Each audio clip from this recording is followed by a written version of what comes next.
Come over here. We want to be away from The big ones? We want to be away because if they fight. They say the back feet will hurt you, but the front ones will kill you. Yeah, I heard about that. Okay, so I have a really special treat for you today. I want you to meet someone very special and hear about what she does. And I'm not even going to tell you a lot about it. I'm just going to introduce you to Christyn, and she's going to talk about life on the horse farm. So let me introduce you to Christyn. Hi, I'm Christyn. This is Trinity Sky Farms. We do horse retirement. We have about 16 horses here, sort of a boutique special farm for horses that are retired who can't do their jumping or their work anymore, and the owners still want them to have a good life. So they come here, the owners pay every month to make sure they're well taken care of. They go out in the green pasture all day long. They come into their stalls at night. We brush them, we go over them, we make sure that nothing's wrong with them. As they get older, more things start to go wrong and you keep a closer eye on them. So we have ages anywhere from 12 to 24. So some of the younger horses had ulcers so bad that they weren't able to handle the stress of being ridden. So there's nothing wrong with them necessarily. Physically they're fine, it's just the ulcers, so they come here and there are no more ulcers because they're living a normal life with no stress. Some of the older ones, they start to get arthritis and they can't move as well, can't be ridden. So it's time, the owner retires them out here and they just get to move all day long. And then we have another barn of just 4 horses, and that is sort of our special needs. They all have a condition called Cushing's, which is kind of like horse diabetes. They're on special medications, special diets. That's why they're their own little herd. But we've been doing this for 4 years now, and we already have a waiting list. We had a waiting list for a while now. There's not a lot of places that offer this kind of care. There are some retirement farms where you pay less, but they just get tossed out in a field all day long and not a lot of hands-on care. So we do charge more, but we give a lot of hands-on care, which some people prefer. Now, what is this you were working on when I'm scoop and poop. So they come into their stalls every day. So when they leave in the morning, I clean their stalls. We wash and refill their waterers. We refill their hay nets. We get them all ready for the evening. Now, what is that hay net? You don't just throw a pile of hay out for them. No, so this allows them, in nature, they graze and take small little bites. And so this actually helps their teeth because their teeth have to still rip and pull like they would for grass on the ground. It also makes less waste. If you put it on the ground, they will just walk all over it and it just becomes part of their poop and bedding. So this keeps it up off the ground. They can pull it, get little bites like they're grazing in nature. It also helps us control how much hay they get. Some are underweight, some are overweight, and we do their hay nets accordingly. This is what I spend most of my day doing. Scooping poop. This barn has 12 horses. The other one has 4. So this is sort of our younger, more rambunctious group. We still have not completed this barn, but it's functional. And then we compost our manure pile, and then we put it back on the fields, which has been very helpful with the price of fertilizer lately. Our hay we do ourselves, which involved a whole lot more than we thought. Soil samples every year, you find out what the pH is in the soil. Sometimes you have to add lime, sometimes you have to add phosphorus and potash and get it put out on the fields so all the pH is right so the grass can grow. And sometimes you gotta spray for weeds if your weeds start taking over your grass. And then when it's time to cut, you gotta hope the weather cooperates because you have to have dry weather for us, it's at least 5 days or so. We've found that's the smallest amount of time because if it rains on your hay when you're cutting it, it's ruined. And that means you have to buy hay, which is very expensive, which when you go through 1,700 bales a year, so that can get expensive. So even though it costs to maintain and to keep our fields, it does end up being cheaper than actually buying the hay. So when it's time to cut, we cut it, you let it sit in the sun, it dries, and then you come through and ted it and fluff it up so it can dry some more.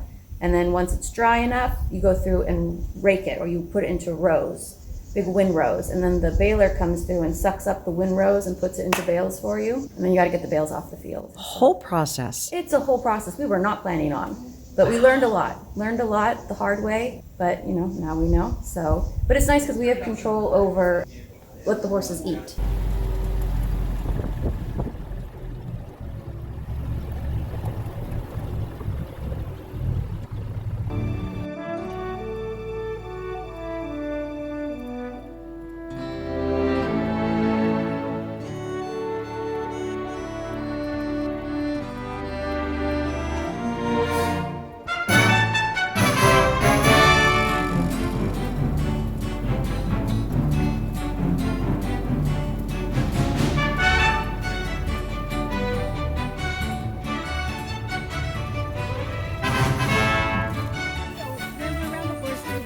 ridiculous because when they're in a herd, sometimes they fight and all of a sudden you don't know it, but they're going to come, you know, they'll follow your way. They won't do it on purpose.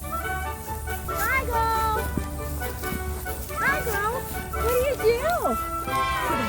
He knows his name. What are you doing?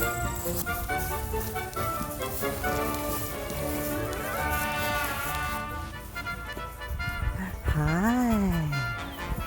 Now you are a tall horse. Pecking order, and if one gets in the way of a higher horse. Yeah, and so if you're standing there, you're going to get it. Yeah. This is Tommy. Tommy seems nice. He is. He was a very fancy show horse, and his mom retired him before there was anything wrong with him, just so that he could enjoy his retirement. He did a lot of showing in Florida, and this is his best friend, Axe. So Tommy's about 16, 17, I think. Axie, the vet thought was about 20, and he's our goofball. He has special boots on because he has front shoes and he has a tendency to reach forward and pull the shoe off. So the bell boots on his front feet stop that from happening. This is Sammy. He has a degenerative with his back leg. Hi. He's about 16 also. Hi. Personal space. Well, his personal space is a lot bigger than ours. Yeah, he'll just come right in your personal space. He is more of a people horse than a horse horse. He's not a big fan of the other horses, but he loves people. And then this one is Trinity Sky over here. He is our only Tennessee walking horse. One of our ones on a diet. He is a fatty. But, So explain what a Tennessee Walker is. it's a breed of horse. They have a very specific gait or way of moving. So a lot of horses, when they trot, move in pairs, left front, right hind, and vice versa. The Tennessee walking horse has a special gait where they go both on the right, both on the left, which is very smooth for you as the rider. So, but he is very sweet, very, very sweet. He is here because he had ulcers that just did not do well being ridden. So he's about 15. There's nothing wrong with him. So He's just living his best life. living you know? his best life. Everybody's got their own place in the herd, and there are smaller herds within the bigger herd. So we have one alpha of the main herd, and then we have a lower alpha who's got his own little group of horses within the main herd. So the bigger the herd gets, the more sub-herds there are. Wow. Sometimes they stand in those trees for shade, and also it's on a hill so they get the wind. So they really like that area. He's very sweet. To ride, his mom had a hard time riding him, and she had a trainer get on him, and the trainer got off and said, "This horse is aggressively lazy."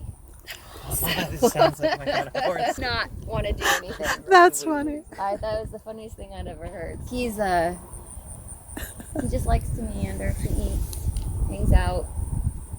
But it is funny, within the herd, they're very protective over him. When a new horse comes in, no one's allowed near Tucker. Like, maybe because he can't really defend himself, so they're protective over him. But So racehorses are typically larger horses. not typically. Normally they're around 16 hands. Remember Abba, the copper penny looking one? His size is about typical for race These horses. are mostly warm bloods. A lot of these are warm bloods. And what does that mean? They're bigger. Warm bloods, gosh, are from Europe. Most Yeah. of them are shipped over from Europe. It sort Bigger of would be like a horses? mix between a thoroughbred and like a draft horse, like a Clydesdale, a cold blood horse. So it's sort of a combination in between. They're bigger boned and heavier, like a draft horse would be, but they're at least more agile, that they can move around and jump real big, and so it's sort of a combo in between.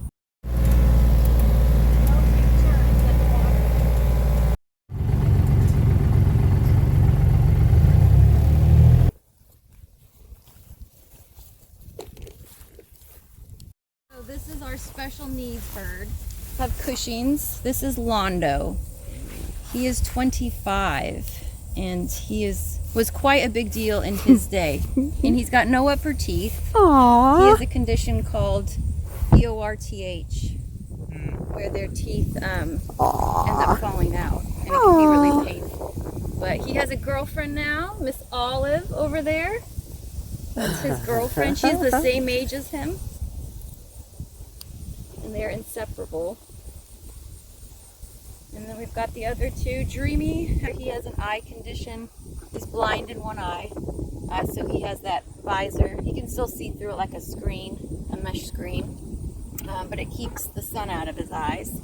We've got little Poppy Pony. And Trying to eat right now. yeah, we have a grazing muzzle on him, which restricts the grass he can get. He's especially susceptible to the sugars in the grass. So when it gets real cold in the morning, the sugar spikes in the grass. So on really cold mornings, he has to wear his mask, which he's not a fan of. But it's for his own good. So he's eating and eating, but He really can- not getting anything. Not getting much. Yeah, he'll get little pieces, we want him to still get something. They need to continually eat, but we don't want him to get mouthfuls. So this horse is, Londo here, has traveled to over 20 different countries. It was quite a big deal in his time. So He's got quite the back in the day story. yes, he was really something big. Now he's out here with no teeth and a girlfriend. He is living the good life. So and amazingly, with only bottom teeth, he's still able to get grass. So, and he gets a mushy soaked feed twice a day just to help make up for all the food he's probably not getting. As they get older, it's also harder to keep weight on them. We're very fortunate to have really good horses. We don't have a bad one in the bunch. We've had to ask a few horses to leave. If they become dangerous to the other horses, we can't risk everybody else's safety for one horse. So if there's one, we do everything we can to get them acclimated and into the herd, and if it's just not working out, we have to ask them to go find some other place to retire. We have a 3-part introduction.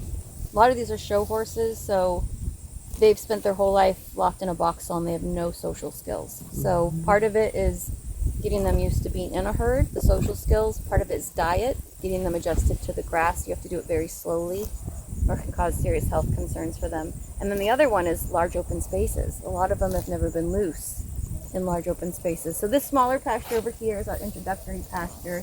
It's just big enough they can get a feel for being loose and run, but not so big they can go hurt themselves and take off and get lost. So those are the 3 parts to our introduction. So when you have a new horse come over, do you keep them in separate pastures so they can Yeah, and we'll have them in the stall at night with everybody, and then they come out and we'll set up a round pen in our smaller pasture here with hay and water and everything, and we will bring the alpha or another mid-level horse over. We've got a really good alpha right now. Sometimes the alpha is not the one you want to introduce them to first. So we'll bring a friendly horse over, let them meet through the fence line, and then as things get, as they start meeting more on horses, we get a feel for their personality, who they're getting along with. Then we'll start turning them loose in the pasture with one of those horses and see how that goes. And it's just a slow progression. And sometimes, you do it slow and then you're like, whoop, too far.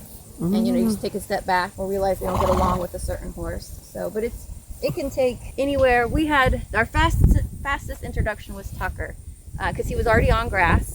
We didn't have to worry about that. And he'd been in a herd before. So we took him out. It was just a matter of him getting into that herd, and everybody loved him. So he took 2 hours to introduce. He's the little guy. Yep, the little guy. The one they all Aggressive. protect now. Yep. Wow. Our aggressively lazy little guy. So That's funny. yeah. So feet trimming is also very important. Being on grass, their feet don't naturally trim as well because it's not rough. Like you want them more on a gravel or rock surface for them to trim themselves. So we keep them on a roughly 4 to 5 week trim schedule, which is a very short trim schedule for most people. A lot of the retirement facilities will trim anywhere from 4 times a year to every 6 to 8 weeks, which I personally think you let things go for too long and you start developing pathologies in the feet, flares, stuff starts breaking off. Miss Olive's going for a nice roll. But I do trim their feet myself, so I get to stay on top of that. The feet also tell you a lot about their health. So it's just another way of getting to monitor everyone's health and make sure they're, their But you don't put shoes on them. No, we have 2 that do have front shoes. We only do front. They can't have back shoes in case they kick, because that does serious damage to the other horses. So no hind shoes here. And the other one that has front shoes had laminitis, which is a condition that generates from the Cushing's. Cushing's horses are more susceptible to laminitis. And in laminitis, sometimes the bone in their foot will rotate and poke through the bottom of their sole, which is extremely painful. The other horse that has front shoes had rotation in one of his feet. So he's got special pads and all sorts of stuff. So he's the one with the bell boots who had to have. Oh, the faces. Oh, there's the couple. Yep. The lovey-dovey they found couple. true love at the retirement home here. So cute. Especially because he apparently doesn't like other horses. His mom said that he's never liked other horses, and he'll share his food bucket with her. So sweet. They're so in love. So there you have it. And I would say straight from the horse's mouth. Yeah. But She's not that horse. I just take care of them. yeah, and you take care of them spectacular. Oh, thank you. Yeah. This has been a real treat, and I just wanted to share this because this is something special that you probably didn't even know about, and you should. So, thank you. You're very welcome. I'll see you guys next time. Thanks for joining in, and we're not done in Tennessee yet, so stay with me.